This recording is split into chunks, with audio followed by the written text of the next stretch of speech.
Hey mes Phoenixous, ici le Phoenix. Aujourd'hui, retour sur le tome 65 de Kingdom.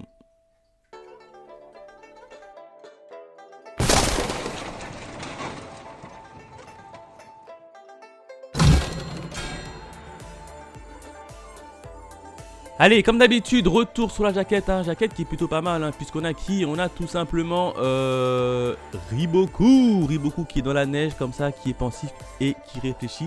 Et vous savez pourquoi il réfléchit? Parce qu'il va mettre en place une nouvelle stratégie, mais j'y reviendrai dans la partie review. Quatrième de couverture, on a deux nouveaux personnages. Alors ce sont deux généraux de Dozotroville, dont on les verra en action eux aussi. Et en haut là, on a quoi? On a bien évidemment la petite tour Cochon, la petite tour qui aura son importance dans ce tome là. Également, on ouvre la page, on a une petite page en couleur où on voit Shin qui hurle toute sa rage et l'image est franchement très belle. Et quand on tourne la page derrière, on a à peu près l'univers de Kingdom qui nous est vite fait raconté comme ça. Et puis c'est tout. Alors on a quand même un petit bonus à la fin du manga. On a le droit au mot de l'auteur avec une petite bande dessinée qui est sur Go-Umei et sur son fils. Donc ça c'est plutôt pas mal. Hop, voilà le petit mot de l'auteur et la petite bande dessinée de Go-Umei avec son fils. Voilà en ce qui concerne la jaquette, les bonus. Maintenant, on s'attaque directement à la partie review. Alors, qu'est-ce qui s'est passé au niveau du tome 65 de Kingdom? Trois événements. Le premier événement, j'ai envie de l'intituler le mur. Et oui, puisqu'on va retrouver notamment Riboku qui va reprendre les rênes du combat, puisque le général Kosho est maintenant décédé.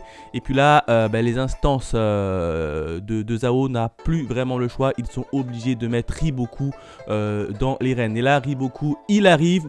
Et puis il va mettre en place une petite stratégie puisqu'il va tout simplement construire un mur qui va un peu séparer l'armée de Kin à l'armée de Zao. Il va la construire en tout en secret. Et puis là, il va aller se diriger encore plus au nord tout simplement. Pendant ce temps-là, on a tout simplement Uzen et Kanki qui vont réussir à prendre les deux villes qui faisaient un peu barrage à la ville et à la capitale de Zao. Les deux villes qui vont être prises qui sont Eyu et Bujo.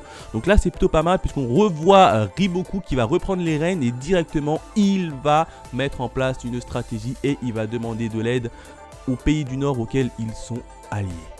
Le deuxième événement, j'ai envie de l'intituler une stratégie terrifiante. Et oui, puisque là, maintenant que tu as Riboku qui vient de reprendre les rênes, il va mettre en place tranquillement sa stratégie. Kaslenchen, Uzen, le chef de l'armée pour Kin, va tout simplement décider d'attaquer Atsuyo. Lui aussi, il veut passer par Géant parce qu'il se dit Géant en haut.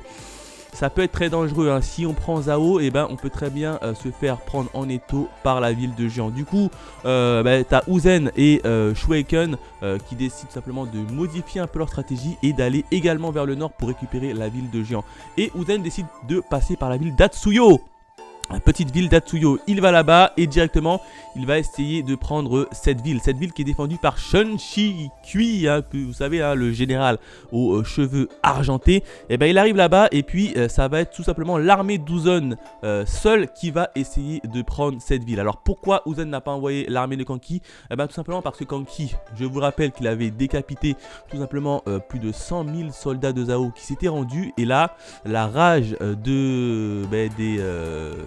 des soldats de Zao allaient faire perdre plus de temps puisqu'ils seront un peu plus galvanisés si c'était l'armée de Kanki qui allait tout simplement récupérer cette ville. C'est pour ça qu'Uzen a habilement changé le stratège. Il s'est dit ça va plutôt être mon armée qui va aller récupérer la ville parce que ce sera beaucoup plus simple. Manque de peau, la ville a quand même plutôt bien résisté puisqu'ils vont même ne pas hésiter à se sacrifier les soldats de Zao.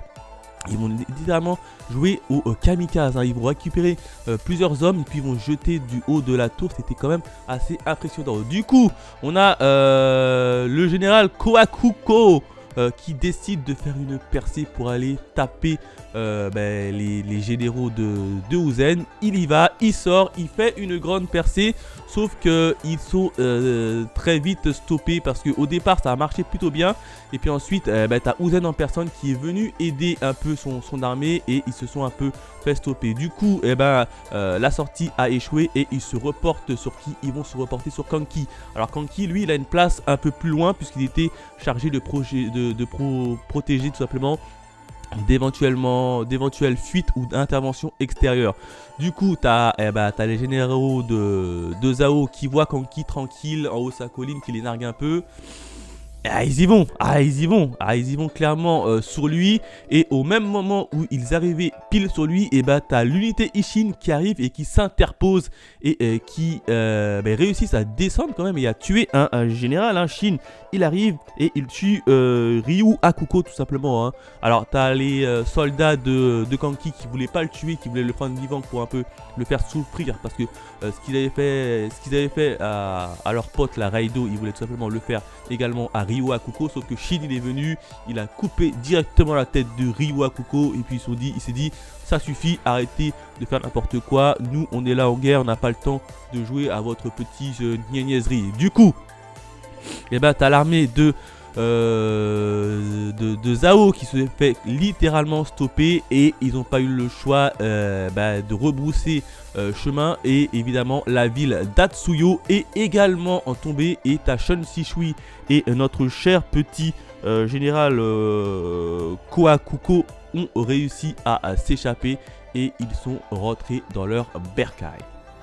Enfin, le troisième événement, j'ai envie de l'intituler Guet-apens. Et oui, à la suite du combat pour récupérer la ville d'Atsuyo, t'as l'armée d'Uzen qui a subi pas mal de dégâts et beaucoup plus qu'il n'y paraît. Du coup, Uzen, lui, qui voulait aller directement dans la ville de Jian pour récupérer la ville en question, il s'est dit, on va pas pouvoir y aller, on va plutôt attendre. Et puis là, en face, t'as Kanki qui dit arrêtez de tourner en rond, moi si vous voulez, je vais à Jian et je récupère cette ville tout seul. Puis Uzen, il lui dit, t'en es sûr, tu veux aller là-bas à Jian, alors qu'on ne sait rien du tout sur les différentes villes du nord. Et puis là, t'as Kanki, toujours avec arrogance, il s'est dit, moi j'y vais, il n'y a pas de problème. Et puis là, Uzen, il dit, ok, mais attention, fais bien attention à toi parce qu'on connaît rien là-bas. Et tu voyais quand même, Uzen, il était quand même inquiet. Notamment le petit regard qu'il a lancé à Kanki, il a dit, fais attention à toi, parce que si jamais tu tombes, on est dans la mouise totale. Kanki, il va en direction de Jian. Donc ça c'est plutôt pas mal. Alors il est censé normalement être retrouvé également là-bas par l'armée fédérée. L'armée fédérée qui part de Teigen et qui va passer devant la ville de Romo pour aller rejoindre également l'armée de Kanki. Sauf que voilà, t'as une armée qui est composée de 200 000 hommes qui va en direction où se trouve Kanki. Sauf qu'ils vont passer devant une petite ville qui s'appelle Romo. Alors au début, il s'est dit c'est une petite ville qui s'appelle Romo, il n'y a pas d'inquiétude, il n'y a rien à craindre. Et devinez quoi? Petit guet-apens, c'était un piège. T'as l'armée de Romo qui sort et qui attaque l'armée fédérée à l'avant et à l'arrière. Du coup ils ont subi pas mal de pertes, et sur les 200 000 hommes qui devaient notamment rejoindre l'armée de Kanki, il n'y a que 50 000 qui ont réussi à venir. Les autres sont soit morts ou bien sont soit retournés tout simplement à la ville de Teigen. Donc là c'était un guet-apens et tout ça orchestré par le terrible Riboku. Et là on la voit directement que Riboku avait placé ses pions depuis plus de 6 mois, parce que il y a eu quand même un délai de 6 mois pour qu'il se déplace. Et puis là depuis plus de 6 mois, t'as Riboku qui avait mis en place ce piège, et l'équipe et la ville l'état de Kin est tombé les 2 pieds dedans.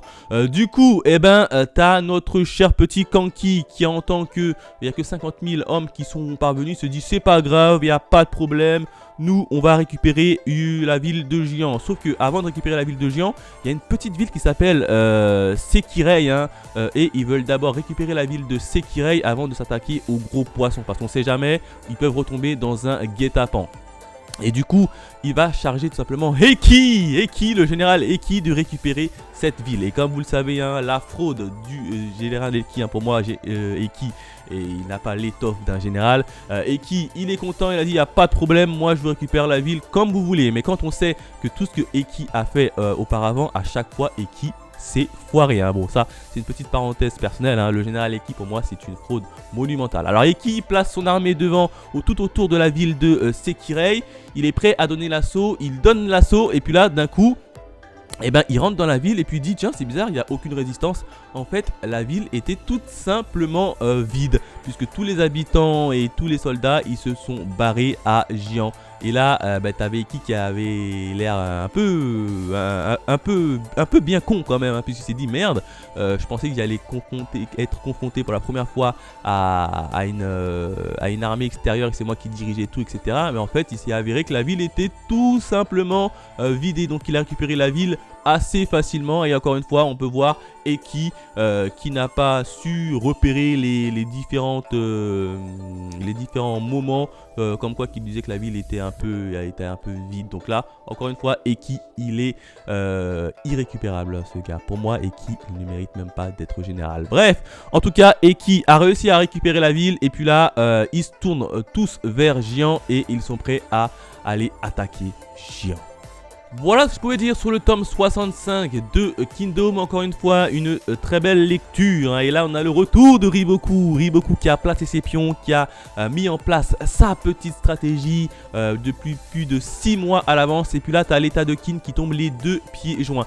Après, j'ai peur pour quand même l'armée de Kanki, parce que Kanki, il est un peu trop arrogant et un peu trop sûr de lui. Et quand en face, on sait qu'on a quand même Riboku, hein, Riboku qui est un excellent stratège. Alors certes, Riboku a perdu contre Uzen, mais en face quand même Kanki il a un peu fonce dedans, donc je pense que Kanki va se ramasser tous les pièges que Riboku va mettre sur lui et ça va être très dévastateur. C'est pour ça que Uzen, avant que Kanki s'en va, Uzen a dit clairement attention Kanki, on connaît rien des villes du nord, donc fais bien attention à toi et réfléchis bien.